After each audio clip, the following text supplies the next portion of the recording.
Welcome to The Explainer. Today we're unpacking a really powerful, honestly countercultural concept that completely flips our modern understanding of power and management right on its head. We are breaking down the biblical paradigm of the shepherd leader. So, if traditional leadership models have ever felt, like they're just missing a core element of humanity, you are absolutely in the right place. Okay, let's look at our roadmap for today. We'll be moving through 6 parts. First, the leadership paradox. Second, the shepherd leader model. Third, Jesus, the good shepherd. Fourth, Solomon's wisdom and provision. Fifth, Abigail's courage and humility. And finally, we'll wrap up with the call to serve. Let's dive right into section 1, the leadership paradox, redefining power. In our fast paced society, we usually equate leadership with, well, dominating from the top down. But there is a massive contrast between these two worldviews. Secular leadership, it's frequently driven by power, control, and this fierce individualism and self-reliance.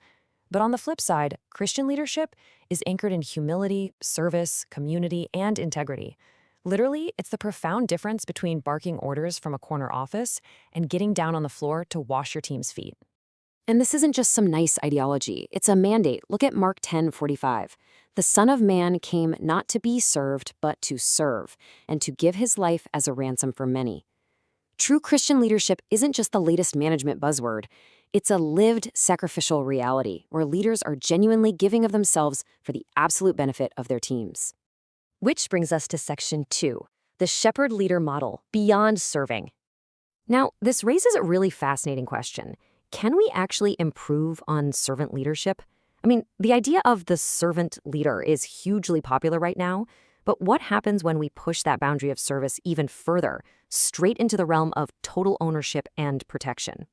The Gospel of John breaks this down brilliantly by contrasting the good shepherd with the hired hand. Just look at their motives.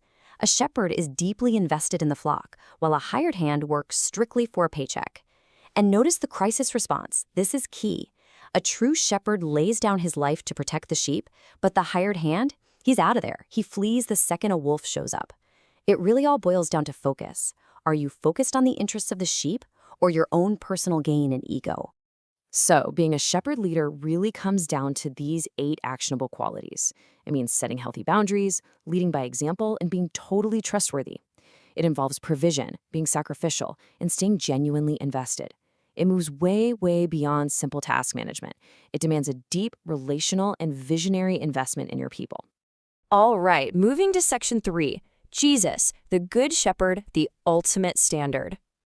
If we want to see those 8 qualities we just talked about functioning in absolute perfect harmony, we have to look to the ultimate standard. There's some fantastic academic analysis from the Pharos Journal of Theology that highlights Jesus as the exact archetype for this entire model.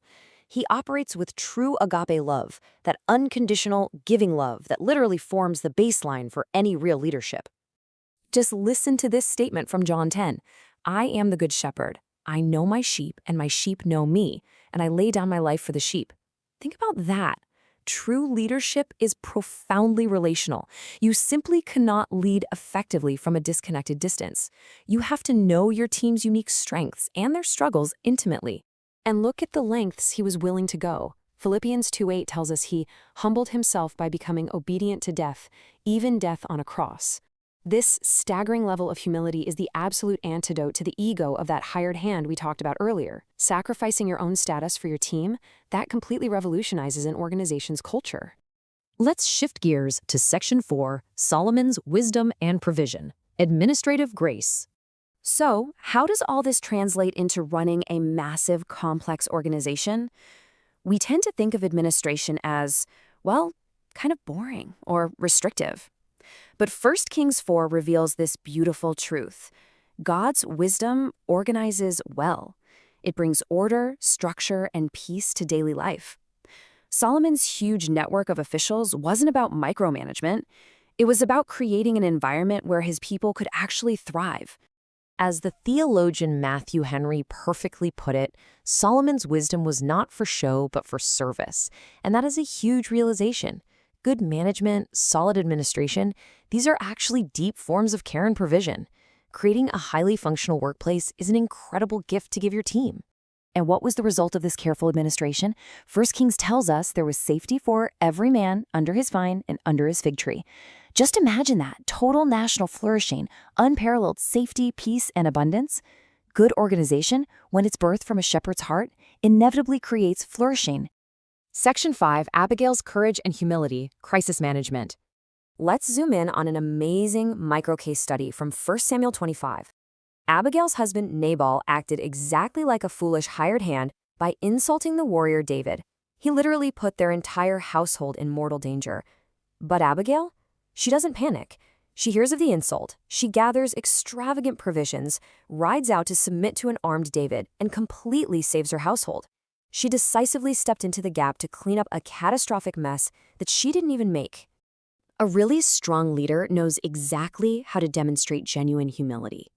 Abigail's ability to just fall at David's feet and take complete personal responsibility for her team, that came from a deep, secure inward identity. She wasn't worried about protecting her own ego. She was dispensing extravagant grace to save lives. And she was also an incredibly discerning leader. She spoke prophetically and saw the much bigger picture. She didn't just apologize to David, she reminded him of his royal calling, urging him not to shed innocent blood. True leaders always use their words to build others up, even when they're right in the middle of a terrifying crisis. Finally, Section 6, the call to serve, application for today. So, what does this all mean for us? How do we bridge these ancient texts to our modern offices, our churches, our communities? Well, here are some practical strategies. First, deepen your relationship with God as your ultimate source of wisdom. Second, practice daily servant leadership, especially in the unseen ways. Third, intentionally develop and mentor others. And finally, navigate your cultural relevance creatively. It's those small, daily acts of service that truly build the enduring heart of a shepherd. You know, the challenges of our secular culture are actually your greatest opportunities to shine. Standing out against a me-first, individualistic culture is exactly how we demonstrate the transformative power of this model. The darker the background, the brighter your light of integrity and compassion is going to shine. As we wrap up this explainer, I want to leave you with one final, provocative question to think about. Will your legacy be defined by the power you wielded or by the flock you sacrificially served? Thank you so much for joining me today. Take these truths, apply them where you lead, and just watch the profound difference they make.